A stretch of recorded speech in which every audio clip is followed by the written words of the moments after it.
আসসালামু আলাইকুম ভিউয়ার্স, কেমন আছেন সবাই? আশা করছি সবাই ভালো আছেন। আমি আলহামদুলিল্লাহ ভালো আছি। তো নতুন আরেকটি ব্লগ নিয়ে চলে আসলাম আপনাদের মাঝে।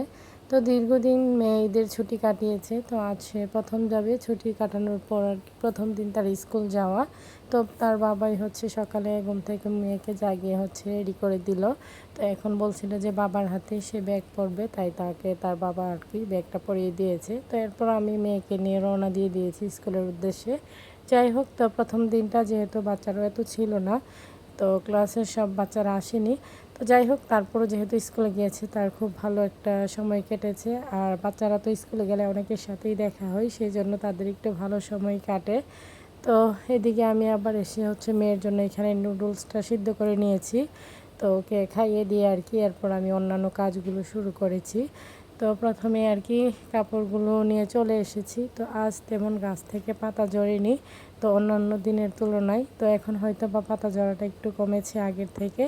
তো এমনিতেই দেখা যায় তো কি মানে এক্ষুনি ঝাড়ু দেওয়া হয়েছে, আবার কিছুক্ষণ পরে একদম পুরো উঠান ভর্তি পাতা এরকম থাকতো। যাই হোক, তো এরপর হচ্ছে সকালের নাস্তায় এখন আমি হচ্ছে পরোটা ভেজে নিব। তো পরোটা দিয়ে আর কি তরকারিও আছে যেহেতু, তো চাও করা হয়েছে, তো সেটা দিয়ে আর কি নাস্তাটা করে নিব। তো মেয়েকে হচ্ছে তার হোমওয়ার্কগুলো করতে বসিয়ে দিয়ে এসেছি। তো সকালে সেগুলো করে নিতে পারলেই ভালো। তো ওকে হচ্ছে খাইয়ে দিয়ে আর কি কিছুক্ষণ সে একটু খেলাধুলা করছিল। তো এরপর হচ্ছে বসেছে হোমওয়ার্কটা করে নেওয়ার জন্য। তো এখানে আমি হচ্ছে নাস্তাটা রেডি করছিলাম। তো ছোটো যা হচ্ছে চলে গিয়েছে, তার এক রিলেটিভ মারা গিয়েছে, তো সেইখানে। তো ভিডিও দেখতে দেখতে যারা এই পর্যায়ে চলে এসেছেন, শুরুতে লাইক দিতে ভুলে গিয়েছেন, তারা অবশ্যই একটি লাইক দিয়ে ভিডিওটি কন্টিনিউ করবেন। আপনাদের একটি লাইক আমার ভিডিওটি অনেকজনের মাঝে পৌঁছে দিতে সাহায্য করবে। তো এদিকে যেহেতু বেলা অনেক হয়ে গিয়েছে, তাই দুপুরে রান্না চলছিল, আরেকদিকে আমরা নাস্তা করছিলাম। যাই হোক, তো সব মিলিয়ে আর কি করা হচ্ছিল। তো হাঁড়ি পাতিল মাজা থেকে শুরু করে হচ্ছে মেজেও নিয়েছিলাম। তো অফ ক্যামেরায় সব কিছু তো আর ক্যামেরায় দেখানো সবসময় সম্ভব হয়ে ওঠে না। তারপরও চেষ্টা করি মানে জয়েন্ট ফ্যামিলিতে থেকে, তাছাড়া গ্রামের সাধারণ বউ হয়ে যতটুকু পারি আপনাদের মাঝে শেয়ার করার চেষ্টা করি। তো আশপাশের অনেক লোকজনই আছে, সেটা হয়তো বা প্রত্যেকেরই ফেস করতে হয়, যারা ইউটিউবার মানে ইউটিউব প্ল্যাটফর্মে যারা কাজ করেন। তো যাই হোক, তারা অবশ্যই বুঝতে পেরেছেন আমার কথা শুনে। তো এদিকে আমি হচ্ছে আজকে যেহেতু তেমন সবজি কাটা ছিল না, তাই ধনিয়া পাতা, কাঁচামরিচ, পেঁয়াজ তো সেগুলি আর কি কেটে নিয়েছিলাম। তো এরপর ঘরটা ঝাড়ু দিতে চলে এসেছি। তো ঘর ঝাড়ু দিয়ে এরপর আমি আবার উঠানটা পরিষ্কার করে নিব। তো উঠান ঝাড়ু না দিলে আমার কাছে একদমই ভালো লাগে না, মানে উঠানটা পরিষ্কার থাকলে মনে হয় যেন পুরোটা বাড়ি পরিষ্কার আছে, এরকমটাই মনে হয়। আর যদি উঠানটা পরিষ্কার না থাকে মনে হয় যেন পুরো বাড়ি পরিষ্কার থাকলেও সেটা মানে পরিষ্কার মনে হয় না, এরকম একটা অবস্থা আর কি। তো বাহিরে অনেক বাতাস ছিল, তো বাতাসের জন্য দেখা যাচ্ছে কি আমি একদিকে ঝাড়ু দিতে গেলে আরেকদিকে পাতাগুলো আর কি আবার সে আগের মতো নোংরা হয়ে যাচ্ছিল। তো আমি হচ্ছে আবার কিছুক্ষণ দাঁড়িয়ে দাঁড়িয়ে হচ্ছে ঝাড়ুটা দিতে হয়েছে। তো ঠান্ডা বাতাসটা ভালোই লাগছিল, কিন্তু ঝাড়ু দিতে গিয়ে হচ্ছে আমার মানে কাজটা ডাবলভাবে করতে হয়েছে আর কি। যাই হোক, তো এদিকে আমি আমার কাজগুলো করছিলাম। তো মেয়ে হচ্ছে বাইরে একটু দুষ্টুমি করছিল, মানে ওদের খেলার সময় যেহেতু এরপর তো কাজকর্ম শেষ করে ওদেরকে শাওয়ার করি, আমরা নিজেরাও শাওয়ার নিয়ে হচ্ছে আর কি নামাজ পড়ি। তারপর একটু চেষ্টা করি কোরআন তেলাওয়াত করার জন্য। তো সেগুলো করে বাচ্চাদের খাইয়ে দিয়ে ঘুম পাড়িয়ে আর কি আমরা নিজেরা খাবারটা খেয়ে নিই। তো আমরা তিনজন সবসময় চেষ্টা করি একসাথে বসেই খাওয়ার জন্য। তো যাই হোক, এদিকে আমি কাজগুলো একে একে গুছিয়ে নিচ্ছিলাম। তো আবার মেয়েকে হচ্ছে বলছিলাম, যেহেতু সেই দিকে হচ্ছে পানি নিয়ে খেলা করছিল। তো বাচ্চাদের কথা কি বলবো, ওরা হচ্ছে পানি পেলে ওদের আর কিছুই লাগে না। তাছাড়া এখন যেহেতু আবার স্কুলও খুলে গিয়েছে, তাই স্কুল নিয়ে এখন ব্যস্ত থাকবে, লেখাপড়া সেগুলো নিয়েই। তো এখন আগের মতো সময়টা দিতে পারবে না খেলাধুলায়। তারপরও যতটুকু পাই ততটুকুই আর কি বাচ্চারা বাচ্চাদের মতো করে এনজয় করে।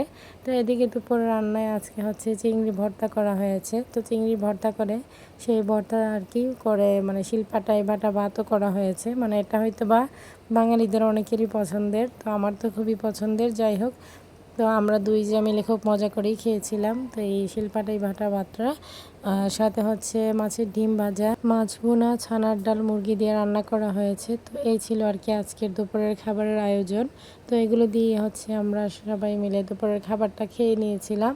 তো ছোটো যা হচ্ছে মানে দুপুরে খাওয়ার শেষে ওরাও চলে আসছিল, যেহেতু মানে নিজেরা রিলেটিভ মারা গিয়েছে সেখানে তো যেতেই হবে। যাই হোক, তো সেখান থেকে এসে সেখানের গল্পগুলোই বলছিল আর কি। তো তো যাই হোক, যিনি মারা গিয়েছেন আল্লাহ ওনাকে বেহেশত নসিব করুক, সেই দোয়াই করি। তো সবার কাছে আমার ছোট্ট একটি রিকোয়েস্ট, কেউ স্কিপ করবেন না, পুরো ভিডিওটি দেখে নেবেন। ভিডিওর কোনো অংশ দেখে যদি আপনাদের একটু ভালো লেগে থাকে, লাইক কমেন্ট শেয়ার করে দিবেন। আমার ছোট্ট চ্যানেলটিকে সাবস্ক্রাইব করে বেল আইকনটি বাজিয়ে দিবেন। যারা নতুন ভিউয়ার্সরা জয়েন হয়েছেন তাদের কাছে যদি আমার ভিডিওর কোনো অংশ দেখে একটু ভালো লেগে থাকে, সাবস্ক্রাইব করে পাশে থাকবেন। তো এদিকে আবার অনেক গরম লাগছিল, তাই আবার মেয়েকে নিয়ে দোকানে গিয়েছিলাম আইসক্রিম আনার জন্য। তো মা মেয়ে বসে সবাইকে নিয়ে অনেক মজা করে আইসক্রিম খাচ্ছিলাম। তো এরপর সন্ধ্যায় মেয়ে বলছিল যে চিপস খাবে, তাই তাকে চিপসটা খুলে দিয়েছি। তো সে যেহেতু ঘুম থেকে উঠেছে, এমনিতেও তো তার মুডটা ভালো নেই, তাই চিপসটা খুলে দিলাম। তো সেটাই মা মেয়ে বসে বসে খাচ্ছিলাম। তো আমার মেয়ে আবার এই চিপসটা খেতে ভীষণ পছন্দ করে। তো মেয়েকে অনেক গল্প শোনাইতেছিলাম, যেহেতু তার মুডটা ভালো নেই, তাই তার মুড ভালো করার চেষ্টা করছিলাম। তো বাচ্চাদের মন মতো সব কিছু করারই চেষ্টা করি। তো তারপরে জানি না কতটুকু তার মন রাখতে পারি। তো বাচ্চারা এরকমই, এখনই ভালো আবার এখনই তাদের মুড চেঞ্জ হয়ে যায়। তো এইদিকে আবার রাতের বেলা যেহেতু আপনাদের ভাইয়েরও চলে এসেছিল দোকান থেকে, তো আসার সময় তরমুজ নিয়ে আসছিল বড় সাইজের একটি। তাছাড়া ঘরের কিছু প্রয়োজনীয় আর কি কিছু নিয়ে এসেছে বাজার, মানে যা কিছু লাগবে আর কি বলে দিয়েছিলাম। তো এখানে আমার ছোটো যা তরমুজটা কেটে নিতেছিল, যেহেতু ওদেরকে এখন দেওয়া হবে, সকালে তো ঘুম থেকে উঠে আবারই যাবে। তো আমরাও যেহেতু বাচ্চাদের নিয়ে স্কুল নিয়ে এখন ব্যস্ত হয়ে পড়েছি। তো এইদিকে ছোটো জায়ের বাচ্চাও ওইদিকে তার নানা নানুকে পেয়ে সেও চলে গিয়েছে তার নানা নানুর সাথে। তো ওকে আমরা অনেক মিস করছিলাম, যেহেতু একটা বাচ্চা বাসায় না থাকলেই আর কি মনে হয় যেন ঘরটা একদম শূন্য আছে। তো বাচ্চারা তো ওরা যেহেতু একই সমান পিঠাপিঠি, তাই দেখা যায় যে সবাই একসাথে খেলা করে। তো সে সময় কিন্তু ঘরটা একদম আনন্দে মাতিয়ে রাখে একদমই, কি বলবো, বাচ্চারা থাকলে এরকমই, যাদের আছে তারা অবশ্যই জানেন, ছোট ছোট বাচ্চাদের কথা বলছি আর কি। তো এদিকে আমি যে বাজারগুলো নিয়ে আসছিল সেগুলো গুছিয়ে রাখছিলাম। তো এখানে কয়েল, বিস্কিট, তাছাড়া চানাচুর এগুলোই নিয়ে এসেছিল। তো এখন আমি এগুলো আর কি রেখে দিব জায়গা মতো। তো আজকের ভিডিও এই পর্যন্তই। সবাই ভালো থাকবেন, সুস্থ থাকবেন, আমার পরিবারের জন্য দোয়া করবেন। আশ্বিন স্যারকে দেখে সবাই মাশাল্লাহ বলে দিবেন। সামনে নতুন কোনো ভিডিও নিয়ে আবারও চলে আসবো আপনাদের মাঝে। সেই পর্যন্ত সবাই সাথেই থাকবেন। তো এখানেই বিদায় নিচ্ছি। আল্লাহ হাফেজ।